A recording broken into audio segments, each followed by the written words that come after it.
This is a CHEM Study film, a production of the Chemical Education Materials Study.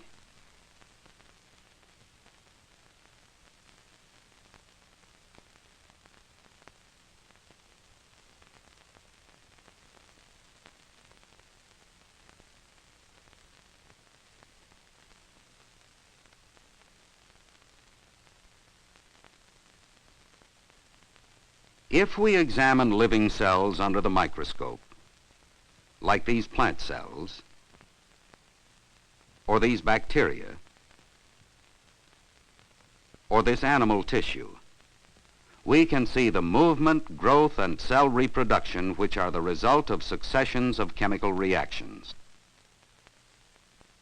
In attempting to control these reactions, man has used various substances, some from nature, and some synthesized in the laboratory. Many of the compounds found to be useful were discovered by trial and error. One such compound was sulfanilamide. Let's demonstrate the effect of sulfanilamide on bacterial growth. A nutrient medium in a petri dish is used to sustain growth of bacterial organisms. These bacteria are carefully transferred from a stock preparation.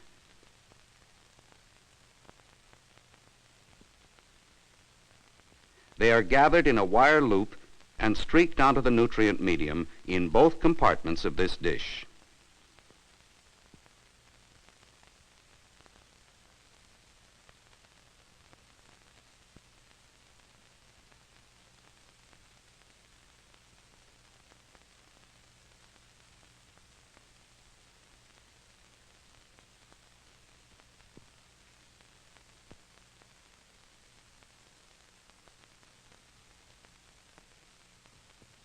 A small piece of sterilized filter paper is wet with a sulfanilamide solution and placed on the bacteria in one compartment of the petri dish.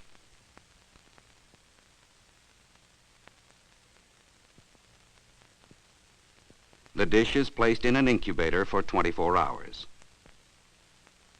During that period, seen here in time-lapse photography, the bacteria multiply and become visible as large colonies everywhere except in the area around the paper disc. The clear zone shows that bacterial growth has been stopped. This inhibition is due to the sulfanilamide diffusing from the disc. How does sulfanilamide stop the growth of a cell? First, let's examine the function of one of the key molecules that exists in the bacterial cells. It is called para-amino benzoic acid. Using a geometric symbol retaining the general contours of the molecule, we'll follow its action within the cell. In the cell with the acid is an essential bacterial enzyme. In order for the enzyme to perform its active role, it must first combine with the para-amino benzoic acid. Only then can the enzyme catalyze the further reactions necessary to cell life. When we examine the structure of the acid molecule and compare it to a molecule of the drug sulfanilamide, we find that they are very much alike. This large portion of each is identical. The electron charge distribution in each molecule is also similar, and their general configurations are the same. Using geometrical representations again, let's include sulfanilamide in the bacterial cell along with the normally present acid molecule. The sulfanilamide too can react with the enzyme. But the sulfanilamide not only fails to activate the enzyme as a catalyst, it also prevents the acid from doing so. Thus, metabolism stops, and the bacterial cell dies. The effect of sulfanilamide on cell growth was found by trial and error. But the discovery that sulfanilamide is structurally similar to an essential molecule accounted for the action of the drug. This principle of structural similarity helps us to predict which drugs might be effective against specific diseases. Consider, for example, the use of drugs in the treatment of cancer. By means of tissue culture technique, human cells are kept alive for microscopic observation. Here are normal human skin cells under the microscope. In time-lapse photography, cellular activity appears accelerated. We know of very few differences between the chemistry of normal cells and these cancer cells. One remarkable difference, however, is that the cancer cells grow faster. And another difference is that during the faster growth, the cancer cells use abnormally large amounts of a substance known as uracil. Can a structural modification of the uracil molecule be used to disrupt the fast growth of the cancer tissue? Let's follow some of the steps a biochemist takes in answering such a question. He is familiar with the visible parts of a single cell, like this one undergoing division. We see a set of dark ribbons in the middle of the cell. These dark objects are chromosomes, and they are intimately connected with the process of cell growth. The biochemist has learned to collect chromosomal material from cells and has found that it is composed of deoxyribonucleic acid, or DNA. Because DNA is a large, complex molecule, it is helpful to break it into its component parts and identify them. These component parts can be separated from each other by the technique of paper chromatography.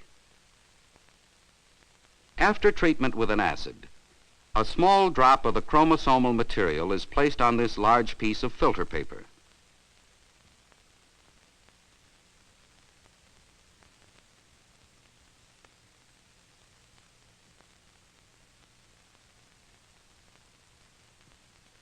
The paper is rolled into a convenient shape for the next procedure.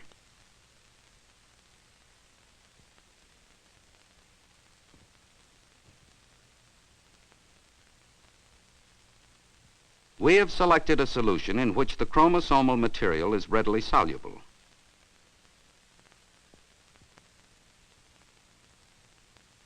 This is placed in the bottom of a glass cylinder.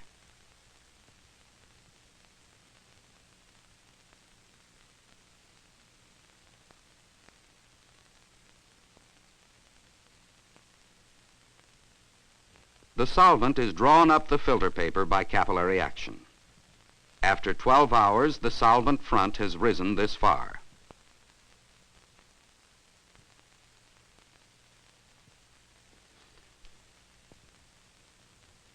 The filter paper is removed and allowed to dry.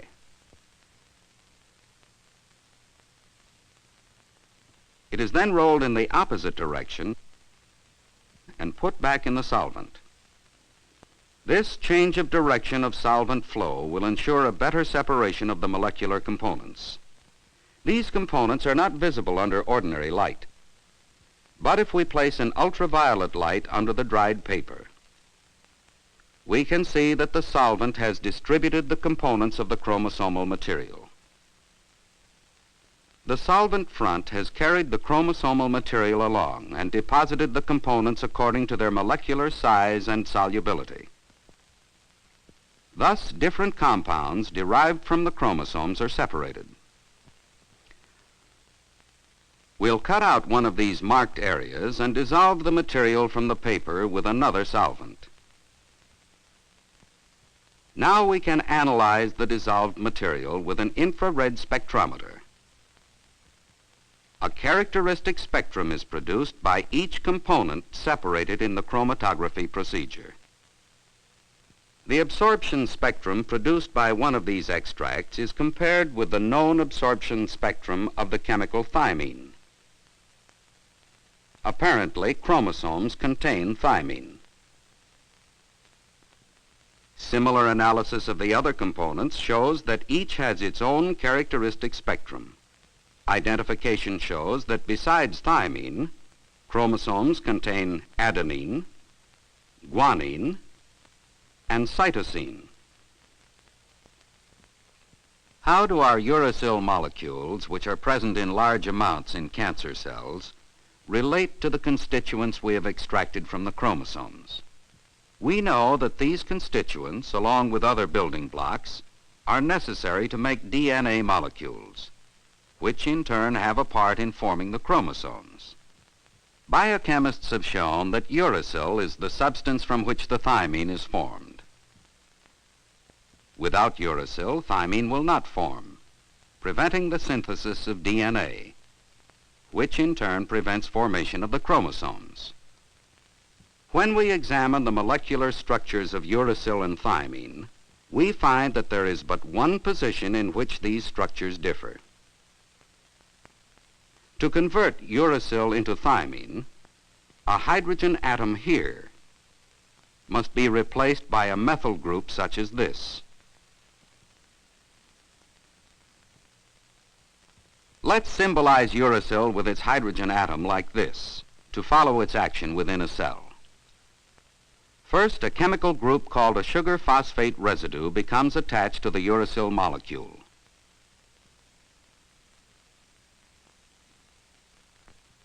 The modified uracil compound then forms a complex with an enzyme. Somehow the enzyme converts the hydrogen into a methyl group to form the thymine compound. This molecule is then freed for eventual synthesis into the DNA chain. How can we disrupt this mechanism and stop cell growth? Clearly, one point of attack is the original uracil molecule. This molecule can be altered in many ways. One of the most promising has been to replace this hydrogen with a fluorine to give 5-fluorouracil. 5-fluorouracil has a number of advantages. First, the hydrogen and the fluorine are almost the same size, so that both molecules should fit into the enzyme. Second, the chemistry of a carbon-fluorine bond differs from that of a carbon-hydrogen bond, so that the enzyme might find it difficult to replace the fluorine with a methyl group. And finally, the changed polarity may allow the fluorine compound to adhere more firmly to the enzyme than would a uracil compound. Thus, we predict that the 5-fluorouracil, just like the uracil, will attach itself to a sugar phosphate residue and then fit into the same place on the enzyme the uracil would have used. But once in place, the strong bond to fluorine will prevent the enzyme from replacing the fluorine with a methyl group. And finally, we predict that the strong polarity of the 5-fluorouracil will cause such strong adherence to the enzyme that the normal uracil compound will be prevented from reacting, and that with the enzyme blocked, the essential chromosomal material cannot be made, and the cell will die. Let's test this prediction in the laboratory. Here are two cultures of cancer cells. Those on the left have been treated with 5-fluorouracil. Compare the action of these cells to that of the untreated cells on the right. The untreated cells continue to show rapid growth. The 5-fluorouracil treatment is seen to stop cell division, produce cellular enlargement, and eventually contraction and death. But are we sure that the cancer growth is stopped in the manner we predicted? Instead of the 5-fluorouracil blocking the enzyme, as we have suggested, and using this means to kill the cell, is it possible that the 5-fluorouracil is incorporated into the DNA, inhibiting its function? To determine where the 5-fluorouracil is acting, in the enzyme or the DNA, let's conduct an experiment on some human cancer cells grown in the laboratory. A sterile pipette is used to transfer the cells into a large flask which contains a nutrient medium. This permits continued growth so that we will have enough cells for our experiment.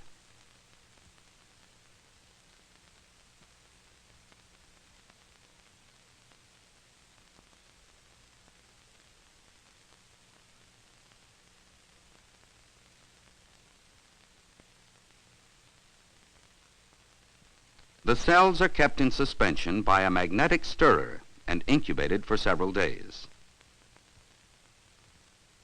Here is specially prepared 5-fluorouracil containing radioactive carbon-14.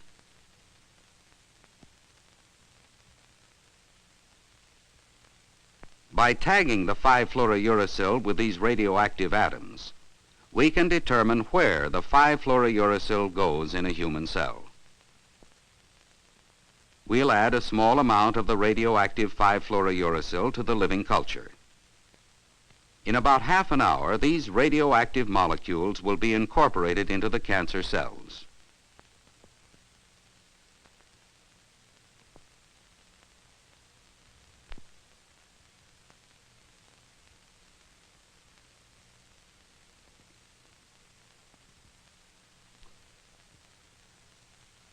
The cancer cell suspension is poured into large cups to be spun in a centrifuge.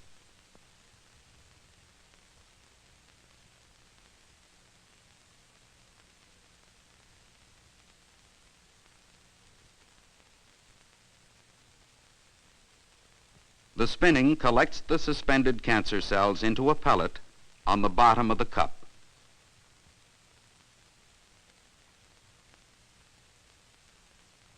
The liquid is discarded. By this means, the cells from large volumes of the culture medium are finally concentrated into one cup.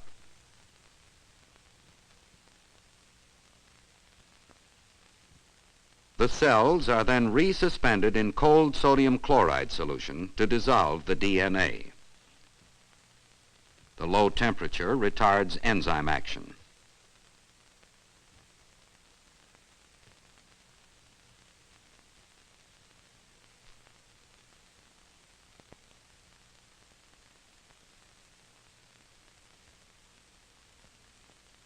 This cell suspension is placed in a blender.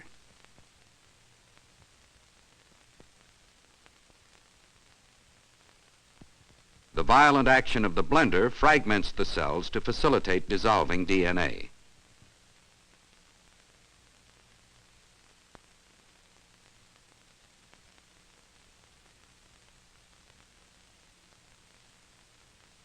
After storage overnight in a refrigerator, the DNA dissolves, and then the homogenate will be spun very rapidly in a centrifuge. This spinning action separates the residual cell proteins which contain the enzymes.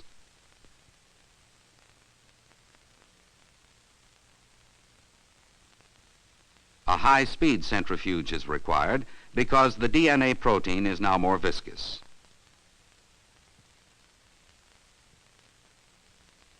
After centrifuging, the liquid contains the soluble DNA protein.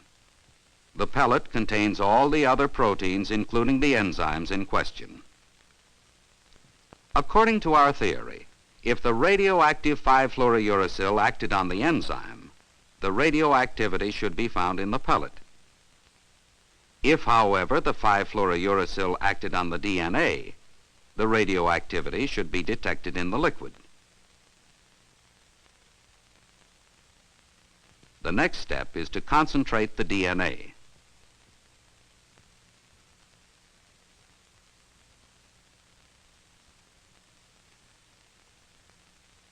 The liquid is drawn off and injected into alcohol, which precipitates the DNA protein.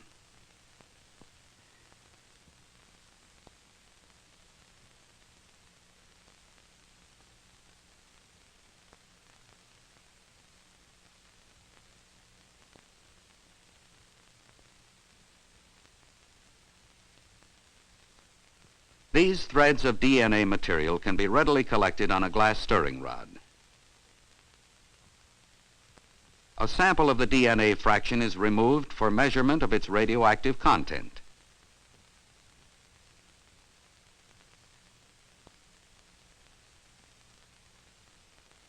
The protein pellet is retrieved from the centrifuge tube.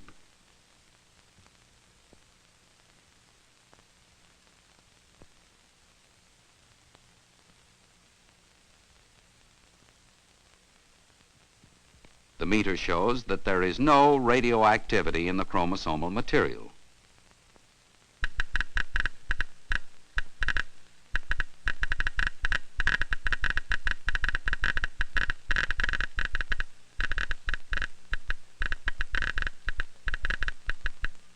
However, the protein fraction does show radioactivity. Now we know that the radioactive 5-fluorouracil should be found associated with the enzyme, and that its blocking action prevents the synthesis of genetic material. Other experimental evidence also supports this view of the enzyme blocking mechanism as the effect of 5-fluorouracil. Much further research is needed to determine in detail why 5-fluorouracil is so effective. Nor is 5-fluorouracil an ideal drug. It also damages certain normal cells characterized by rapid division. What is needed is a chemical with a greater differential effect. That is, a chemical which can kill harmful cells but leave normal cells untouched. Nevertheless, the use of 5-fluorouracil illustrates that as our understanding of molecular structures increases, the biochemist is better able to predict and control the reactions of living systems.